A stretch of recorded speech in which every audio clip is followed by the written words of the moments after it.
जय श्री राधा माधव। एक बार की घटना है। एक बहुत कुशल राजा था और प्रजा की दुविधाओं को देखने के लिए रात्रि में अपने सेनापति के साथ वो निकलता था और उसका सेनापति भी बहुत कुशल था।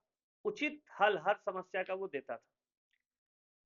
एक बार का बात है कि राजा को उनकी धर्मपत्नी से बहुत झगड़ा हो गया। उसका मन बिल्कुल अशांत हो गया। वो रात्रि फिर से अपने प्रजा की समस्याओं को देखने के लिए निकला तो उसके राजमहल से कुछ ही दूर पर एक चौराहा था और चौराहे पर चारों तरफ से बेचाली से ढकी हुई एक छोटी सी कुटिया थी। लेकिन उस कुटिया से कभी वो किसी को दुखी नहीं देखा। वहां हमेशा हंसता हुआ परिवार ही रहा। वो अपने मंत्री से पूछता है कि मैं चक्रवर्ती सम्राट हूँ, मेरे घर में भी समस्या है, लेकिन इस घर से मैंने कभी कोई समस्या नहीं सुनी। यह परिवार कभी राज दरबार में आकर किसी प्रकार का मदद नहीं मांगता। आखिर क्या वजह है कि इसके परिवार में इतनी शांति है? तुम पता करो और इसके परिवार में अशांति हो ऐसी कोई व्यवस्था भी करो। राजा आदेश देकर चला गया और उनका मंत्री बहुत कुशल था। उसके मंत्री ने 99 सोने के सिक्के एक पात्र में भरकर और कुटिया के बीच में फेंक दिया। सुबह सुबह जो उस घर का मुखिया था, मालिक था, वो उठा और एक पात्र देखा। पात्र को खोल के देखा तो उसमें सोने के सिक्के। वो गिना तो 99। एक बार गिना, 2 बार गिना, 5 बार गिना, 10 बार गिना। अब बिल्कुल विचलित हो गया कि 99 ही क्यों है, 100 क्यों नहीं है? जिसने भी रखा होगा या फेंका होगा तो 100 ही फेंका होगा, 99 को क्यों रखेगा?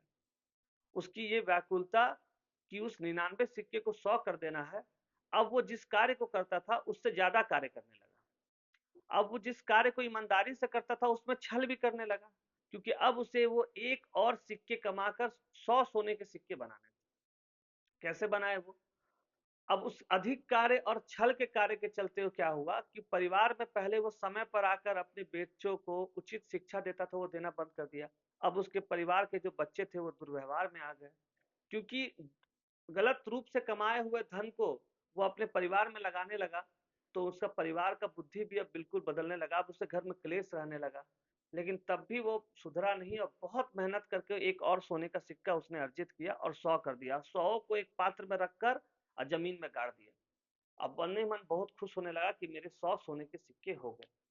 लेकिन उसके बाद सोचा, लेकिन मैं किसी को दिखाऊंगा कैसे कि मेरे पास ऐसा एक सोने का 100 सिक्का है?